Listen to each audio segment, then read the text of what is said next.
তো বস, এখন এই ভিডিওতে আমরা আপকামিং দুটো বিষয় নিয়ে কথা বলবো। তো চলো আজকের ভিডিও শুরু করা যাক। প্রথমে হচ্ছে কিস কিস কো প্যার করু, এই ছবিটার ট্রেলার ড্রপ করা হয়েছে আজকে।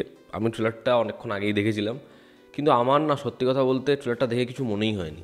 আমি ট্রেলারটা আবার দেখলাম এবং ট্রেলারটা দেখে আমার মনে হয় এটা কমেডি ছবি, কিন্তু কোথায় হাসবো।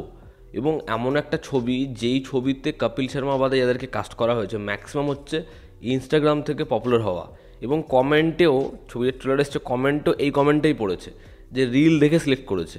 খুব খুব বাজে চয়েস। অ্যাটলিস্ট আমরা কপিল শর্মা শোয়ের যদি একটা ক্লিপও দেখি না ইন্টারনেটে, ওটা দেখলে হাসি পায়।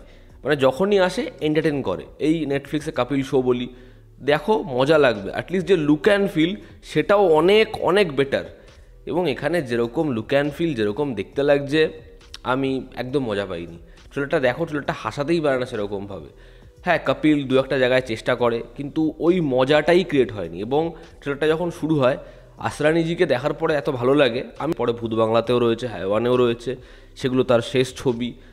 কিন্তু গোটা ট্রেলারে না সাপোর্টিং কাস্টে কেউ ভিজিবল, ইভেন কপিল ওরকম কোনো লাইনই পায়নি যেটা দেখলে মনে হবে যে হ্যাঁ এই জায়গাটায় কমেডি ভালো হবে। এবার কপিল শর্মা সম্পর্কে বারবারই শোনা যায় সে ভীষণ ভালো ইম্প্রোভাইজ করতে পারে, ইনস্ট্যান্ট এরকম জিনিসপত্র করবে যে ওগুলোই ওয়ার্ক করে। এবার তা কপিল শর্মা শো হোক, তা কমেডি সার্কাস হোক, এগুলো ওখানে ওয়ার্ক করেছে।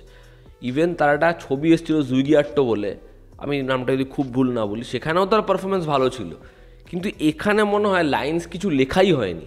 এবং এটা যেহেতু একটা সিনেমা, বিষয়টা একদমই ওয়ার্ক করছে না। এবং যে ফিমেল লিড যারা, তার মধ্যে ওই মেয়েটার নাম কি, আয়েশা না আয়ুষী, ও তো খাজা। মানে কেন এদের শুধুমাত্র কত ফলোয়ার্স, ওই ফলোয়ার্স দিয়ে মানে এরা অডিয়েন্স যে সিনেমা হলে আনতে পারবে, এটা খুব খুব ভুল ধারণা। এর আগেও বহুবার ট্রাই হয়েছে। হ্যাঁ, যে ট্যালেন্টেড, যার মধ্যে ক্ষমতা আছে, তাকে আনা হলো আমি মানলাম, কিন্তু সেই জিনিসটা একদমই ওয়ার্ক করছে না। এবং কীরকম ব্যাকডেটেড লাগছে লুক অ্যান্ড ফিল।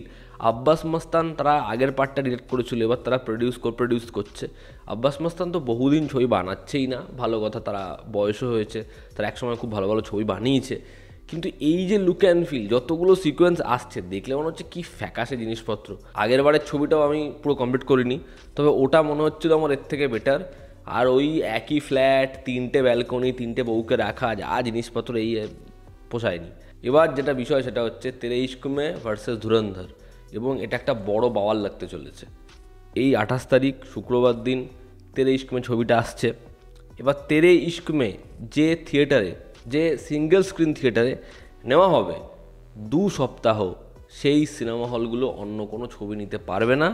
এমনটাই হচ্ছে যারা ছবিটা ডিস্ট্রিবিউট করছে, এ ফিল্মস, মানে অনিল থারানির প্রোডাকশান, তাদের দাবি হচ্ছে এটা। এবং আমি আগেও বলেছি, অনিল থারানি যখনই ছবি ডিস্ট্রিবিউট করে দেখে নেয় ছবির মানে মার্কেটে কীরকম কী ছবির অবস্থা, অ্যাডভান্স বুকিং কীরকম কী চলছে, এবং তখন সে একটার পর একটা শর্ত দেওয়া শুরু করে। এর আগেও প্রচুর এরকম জিনিসপত্র করেছে, আবারও সেটা হতে চলেছে। কিন্তু তার ছবির এগেইনস্টে কিছু হলে এমন কান্নাকাটি করে। যাই হোক, তো তেরে ইশক মে ছবিটা আশা করছি ভালো হবে, এবং ছবিটা নিয়ে কিন্তু গ্রাউন্ড লেভেলে একটা হাইপ আছে। এবার যদি ছবিটা ভালো হয়ে যায়, এবার হাইপটা সাইয়াড়ার মতো এখনই নেই, কিন্তু যদি ছবিটা ভালো হয়ে যায় তাহলে কিন্তু এই ছবিটা ব্যাপক ব্যবসা করতে পারে। এবং তার পরের সপ্তাহে আসছে হচ্ছে ধুরন্ধর, যেই ছবিটার জন্য অলরেডি অডিয়েন্স তৈরি হচ্ছে, সেই ছবিটারও একটা গ্রাউন্ড লেভেলে খুব ভালো হাইপ রয়েছে। এবার সিঙ্গেল স্ক্রিন ওনাররা চায় 2টো ছবি 2 সপ্তাহে বাওয়াল বিজনেস করুক, সিনেমার ব্যবসাটা সেটা খুব ফিকে হয়েছে, সেটা আবার ভালো হবে, এরকম প্রত্যেকের এক্সপেকটেশন। এবার যখনই দেখছে যে তেরে ইশক মে ছবিটার টিকিট ভালো সেল হচ্ছে, তখন একটা শর্ত দিয়েছে যে এই ছবিটা এই সপ্তাহে সব পাচ্ছে, আর কোনো সেরকম বড় ছবি নেই, পরের সপ্তাহতেও এই ছবিটাকেই রাখতে হবে। যে কারণে সিঙ্গেল স্ক্রিনে বেশিরভাগ বড় বড় জায়গাতে অ্যাডভান্স বুকিং চালুই হয়নি। এবার যদি এই জিনিসটা করতে যায়, তাহলে আমি বলছি কি হবে, তাহলে হবে অনিল থারানির বাকি ছবিগুলোর মতো যেরকম হয়েছিল, অ্যাডভান্স বুকিং একদম খুলবে না, এবং শেষে প্রত্যেকটা থিয়েটার ওনার এটা ডিসাইড করবে যে ঠিক আছে বস, আমরা তেরে ইশক মে নেব না। আমরা 3টে 2টো শো দিতে পারতাম, সিনেমা কেমন চলে সেটা দেখে, বা 2টো শো দিতে পারতাম। কিন্তু যখন এত শর্ত দেওয়া হচ্ছে, আমরা ধুরন্ধরকেই নেব, সব শো ধুরন্ধরকে দিয়ে দেবো, এমনটাই হবে। কারণ ধুরন্ধরের সাথে এই জিনিসটা করার কোনো দরকারই নেই। হ্যাঁ, তোমরা তাহলে 1 সপ্তাহ আগে আসছো, তোমরা যখন দেখছো পরে একটা বড় ছবি আছে, তাহলে তোমরা রিলিজ করতে না। কারণ এই ছবিটার যা বাজেট, এই ছবিটার যা টার্গেটের অডিয়েন্স, এই ছবিটা যদি ভালো হয় এমনি সুপারহিট হয়ে যাবে। সেখানে শুধু শুধু নিজের হ্যাডেলস বাড়িয়ে ধুরন্ধরের পিছনে বাস দেওয়ার কোনো দরকারই নেই। এই ডিলটা দেওয়ারই কোনো দরকার নেই যে 2 সপ্তাহ আর কোনো ছবি নিতে পারবে না সিঙ্গেল স্ক্রিন ওনাররা। এটা খুব বাজে শর্ত, এটা করা উচিতই না। ছবির যখন মেরিট আছে ছবি ডেফিনেটলি পারফর্ম করবে, দেখা যাক না তারপর।